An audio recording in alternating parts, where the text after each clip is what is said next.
Afternoon, मैं प्रीति प्रजापति स्वागत करती हूँ आपका अपने YouTube channel all in one study point पर। तो जैसा कि हम पढ़ रहे थे बायोलॉजी, और बायोलॉजी में आज हमारी दूसरी क्लास है। चैप्टर चल रहा था ह्यूमन सेल या एनिमल सेल। तो आइए देख लेते हैं अपना पहला क्वेश्चन बिना टाइम वेस्ट किए हुए। आज का हमारा पहला सवाल है, जीवन की मूलभूत इकाई क्या है? तो पहला ऑप्शन है कोशिका, दूसरा अंग, तीसरा ऊतक और नाभिक। तो इसका सही जवाब हो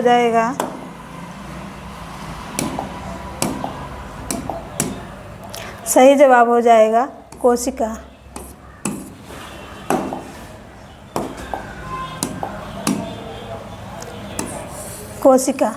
कोशिका जो है हमारे जीवन की सबसे छोटी इकाई है, जिसकी खोज रॉबर्ट हुक ने 1665 में की थी। यदि बात करें कोशिका की, तो कई कोशिकाएं मिलकर के ऊतक का निर्माण करती हैं, और ऊतक मिलकर के अंग बनाते हैं। अंगों से मिलकर के अंग प्रणाली बनती है, अंग प्रणाली, और अंग प्रणाली से एक बॉडी का निर्माण होता है, शरीर निर्माण होता है।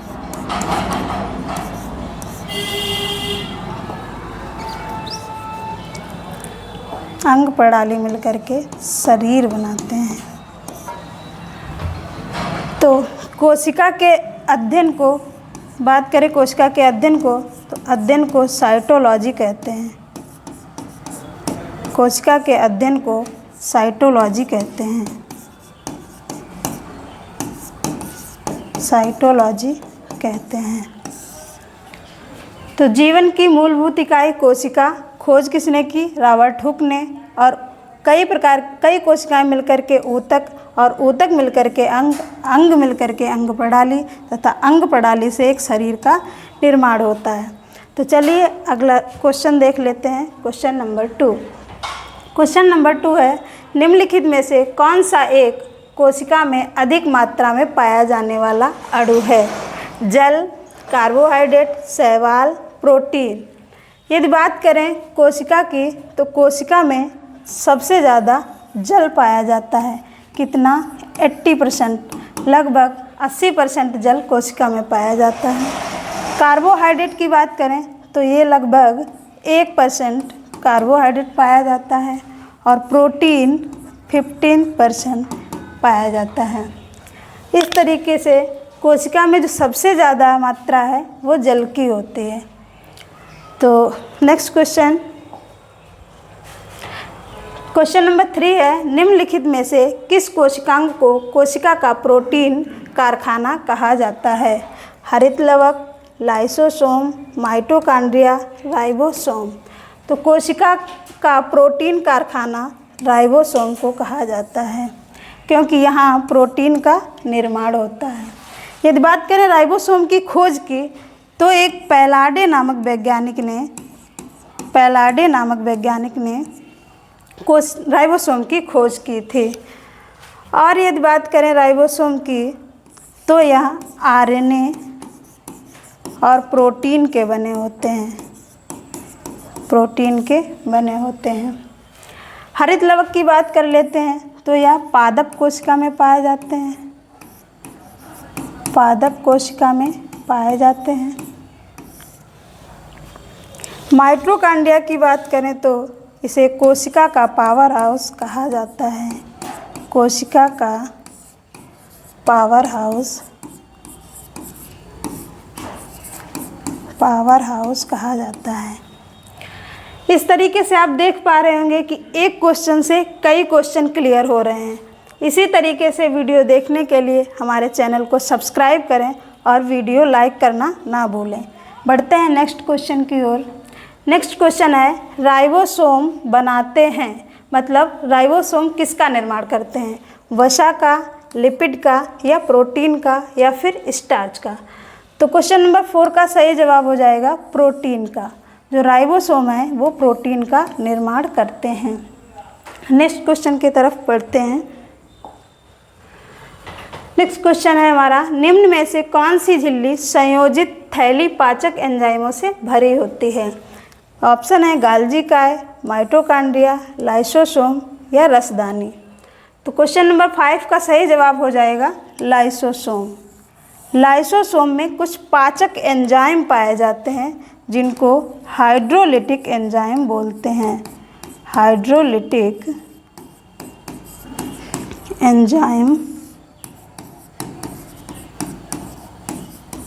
एंजाइम पाए जाते हैं जो कि पाचन का कार्य करते हैं। बढ़ते हैं नेक्स्ट क्वेश्चन की तरफ। क्वेश्चन नंबर 6, कोशिका का वह बाह्यतम आवरण कौन सा है जो कोशिका के अवयवों को उसके बाह्य आवरण से अलग करता है? कहने का मतलब कोशिका की बाहरी परत क्या है?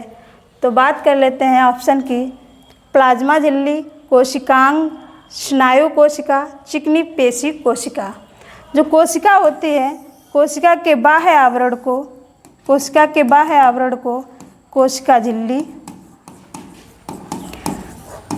कोशिका झिल्ली या फिर प्लाज्मा झिल्ली कहते हैं। प्लाज्मा झिल्ली कहते हैं। तो इसका सही जवाब हो जाएगा प्लाज्मा झिल्ली। बात करें प्लाज्मा झिल्ली की, तो ये प्लाज्मा झिल्ली फास्फोलिपिड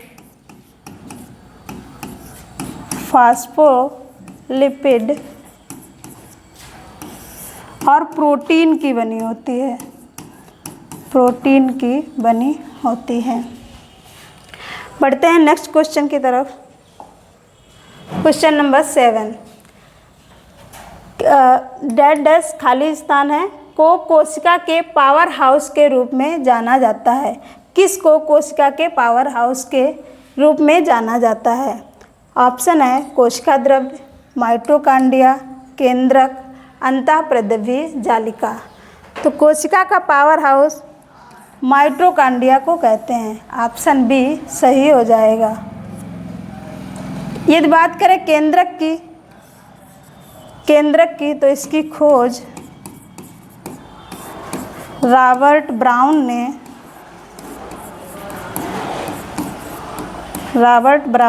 1831 में किए थे। कोशिका द्रव्य क्या होता है? कोशिका में भरा लिक्विड एक जेली जैसा पदार्थ होता है जिसे कोशिका द्रव्य कहते हैं। तो बढ़ते हैं नेक्स्ट क्वेश्चन की तरफ। नेक्स्ट क्वेश्चन है क्वेश्चन नंबर 8, कोशिका प्रकार्यात्मक कोशिकाओं का नियंत्रण कौन करता है?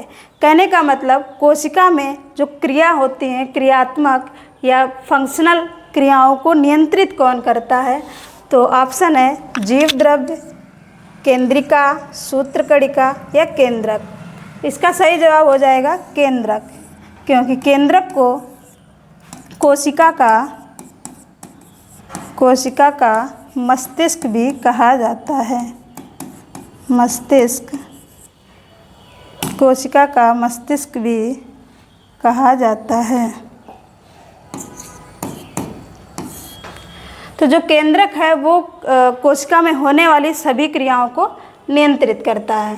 बढ़ते हैं नेक्स्ट क्वेश्चन की तरफ। नेक्स्ट क्वेश्चन है, निम्नलिखित में से कौन सा कोशिकीय घटक अधिकांश प्रकेंद्रियों में मौजूद नहीं होता? कोशिका द्रव्य, केंद्रक झिल्ली, कोशिका भित्ति, राइबोसोम। तो इसका सही जवाब हो जाएगा केंद्रक झिल्ली।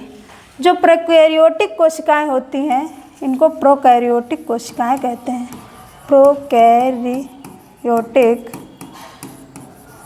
प्रोकैरियोटिक कोशिकाएं। इन कोशिकाओं में कोई भी कोशिकांग झिल्ली युक्त नहीं होता है।